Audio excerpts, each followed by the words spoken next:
nagluto ako ng kaldereta. The recipe video is coming soon. Pero ngayon, nagde-dessert ako. Ano ba to, Diyos ko? Ang bigat ng dessert ko, this is my homemade suman. Alam ko, marami sa inyo, recipe please. Paano ba gumawa ng suman? O ito, panoorin nyo to. Hindi naman halatang nakalimutan ko mag-shoot ng intro, di ba? O, pagtsagaan nyo na. Here's how to make suman.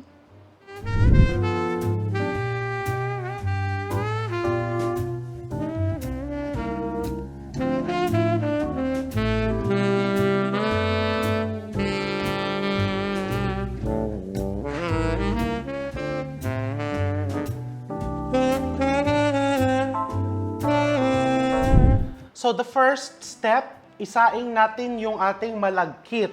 Meron ako ditong malagkit rice. This is 3 cups.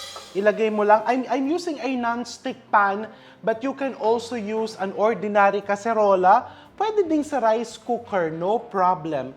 And then into this, I'm going to put 2 cups of coconut milk, 2 cups of water, and a pinch of salt. The salt will help release all of the natural flavors of our ingredients. Just a pinch, and then you just stir it, and isasaing mo lang to. You just have to be gentle kapag sinasaing mo to.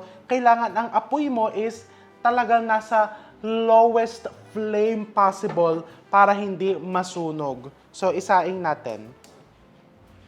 Ilalagay ko muna sa high flame or medium-high flame.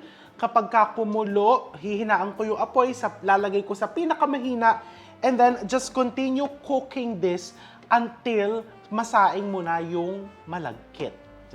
Balikan natin. So, eto po, nasaing na yung malagkit.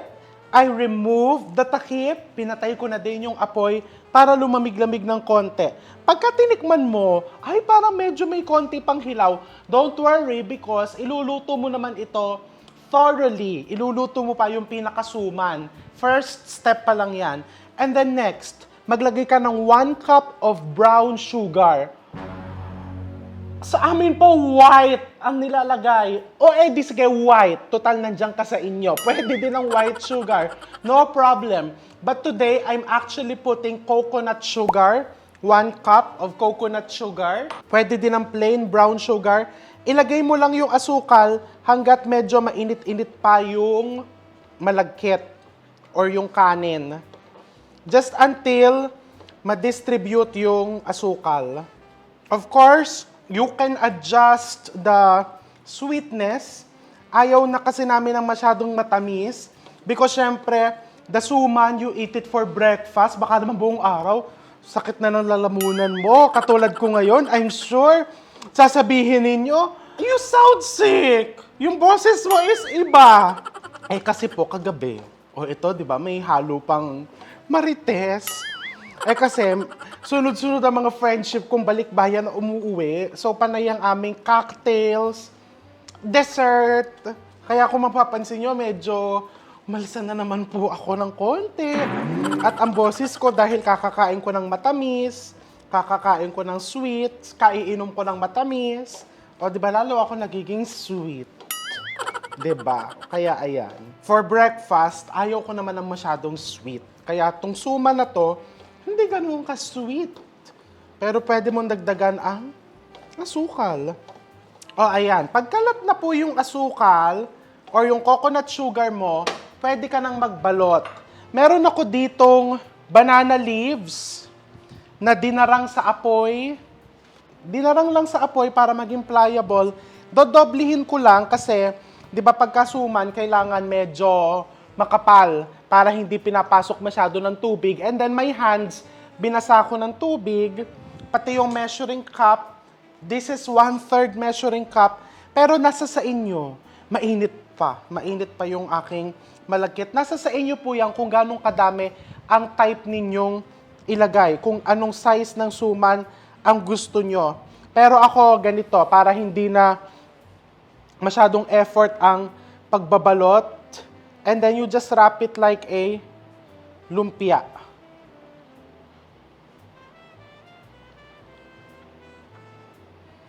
Okay? Ganyan lang. Teka nga. Hindi talaga ako expert. Ayan, ang haba ng sumang ko. Hindi ako masyadong expert talaga dito and inaamin ko yun.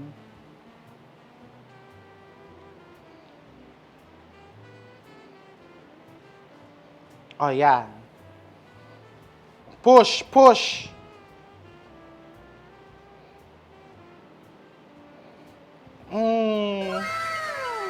Diba? Pwede mong talian din yan. Pero ako, ganito yung tekniko kasi tinatamad na ako magtali. Okay, meron na po akong kaserola dito. I-arrange ko po yan na nakababa yung fold. Oh, diba? Isn't it brilliant? Balot pa more. Basain ang kamay. Para hindi masyado naninikit. Pwede din namang mas konti ang ilagay mo. Pwede ding mas madami. Nasa sayo po talaga yan.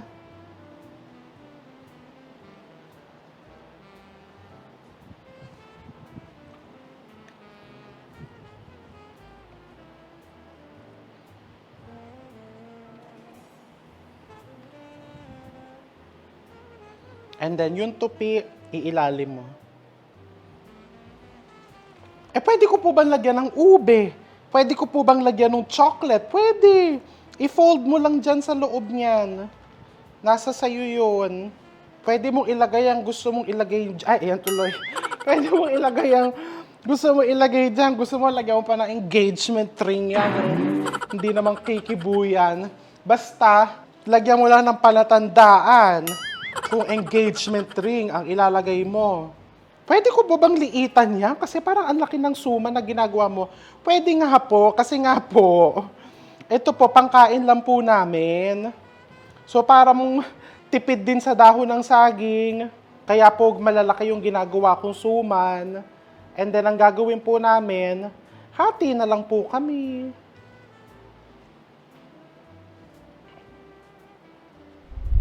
O, ayan na, matapos balutin, hindi pa pwedeng iuwi.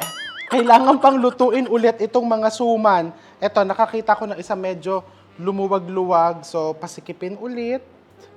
And then, i-arrange ng maayos dito. So, what I'm going to do, lalagyan ko ng pabigat, any heat-proof na pwede mong pinggan, pwedeng kung ano mang heat-proof, ano mo dyan. And then, you just put water. So, isasaing natin ulit to. Not too much water, kahit mga matakpan lang yung suman na nasa ilalim, isasaing natin ulit to for around 30 to 45 minutes or until matuyot ng konti yung tubig. That is the final cooking. Ginagawa mo to continuously cook the rice or the malagkit and also to let the banana leaf aroma na kumapit dun sa suman. Wala po kami dahon ng saging sa Europe! Oo nga, no? Paano kaya? Well, some Filipino stores may nabibilin dahon ng saging na frozen daw, sabi nila. But of course, kung hindi ka naman talaga makatiis, you can just use parchment paper. Pwede na din yun, di ba? Kaysa naman, wala. Balikan natin to. Hindi po ako sanay kumain ng suman ng walang sauce. What do I do? Ay, oo nga naman, di ba? Di gumawa tayo ng sauce. You can use chocolate sauce, which is just chocolate with cream, or pwede kang gumawa ng hot chocolate, or pwede ka din gumawa nitong parang yema coconut sauce. You just need condensed milk, 1 can. This is 300 ml can, lagay mo dyan. Pag daw condensed milk, kutsara gamitin para hindi napipilas yung mga spatula. And then, maglagay ka lang ng 1 can of coconut milk. Ay, hindi po ako gumagamit ng dilatang gata. Ang turo po ng nanay ko, kailangan nagkakayod. Ako din po ang umaakyat sa puno ng nyog. Paano po yun? Di timbangin mo, kailangan mo ng 400 ml ng coconut milk. At mag-iingat ka pag umaakyat ka sa puno ng nyog. I-video mo naman yung sarili mo pag akyat mo sa puno, share mo sa amin. 'Di ba? Para ma-inspire ako umakyat din sa puno ng nyog. So, ayan, pakuluan mo lang yan hanggang lumapot. Ganun lang kasimple ang coconut yema. O, diba? Perfect timing. Habang nagluluto tayo ng coconut yema, pinapakuluan natin yung suman. Pwede ka din mag-exercise. Oh, very basic. Okay, with proper tiyaga and a proper halo, na nandito ka lang sa harap, halo ka ng halo, this is now your coconut yema. O, diba? Something new. So, ayan. Ready na ang ating coconut yema. And, patayin na natin ang apoy. Leave it there. As you can see, malapit nang matuyo. Almost tuyo na yung ating tubig ng ating suman. Tinanggal ko na din to. So, pagka natuyo yan, okay na yan. It's been also around 30 minutes. Now, let's make the budbud, yung nilalagay sa ibabaw ng suman. Now, let's make the budbud. Optional lang ito ha. Actually, yung suman po, masarap na siya on its own. So, this is the coconut yema, which is optional, and you can also make budbud. So, for the budbud, you just get desiccated coconut, around 1 cup, and you just put around 1/4 cup of coconut sugar. You just toast it until mag-golden brown. Ganun lang kasimple. Of course, you can also use latik. O, diba? Isn't it bongacious? It is. The beautiful thing about this, ang suman po, mahaba ang shelf life niyan. Pwede mo ngang i-freezer. Even the budbud, hindi basta-basta nasisira. Lagay mo lang sa airtight container. And even your cocoyema. Oh, look at the suman. Ay, ang ginit. Maginit. Oh, di ba? Hindi naman nagbukahan. Effective yung ginawa ko. Hindi na ako nagtali-tali pa ng ano dyan. Oh, look. Di ba? Okay, look. Nag-golden brown na yung ating budbud. Or itong budbud is parang instant latik. Yung bang sa totoo lang, pag wala akong makuha na ng latik, ay yung ito, pinatay ko na yung apoy ha. Pagka yung parang medyo tinatamad kang maglatik, di ba? O di gumawa ka ng budbud.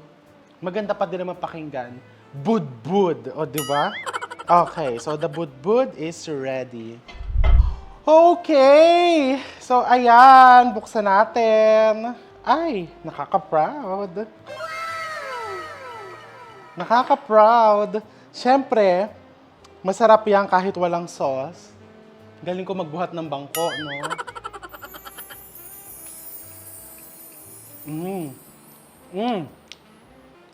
Perfectly cooked. Pag daw lumamig ang suman, mas mararamdaman mo yung kanyang lagkit. Pero ito ang lagkit-lagkit na. Sarap. Let's put the yema, coco yema. And some budbud. For texture.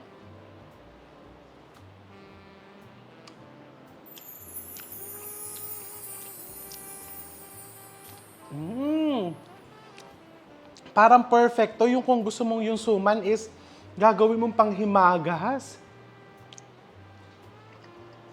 Nakaka-proud. And syempre, kung for example, ang dami mong niluto, ni-ref mo, gusto mong initin, pwede mong pagulungin sa mainit na butter, o butter talaga. Masasarap yan, pwede mong i-air fryer, pwede mong i-deep fry, or gawin mo dyan kung anong gusto mong gawin. Basta super delish. So, pwede mong kainin for yourself or ipang negosyo mo. I'm going to see you all soon.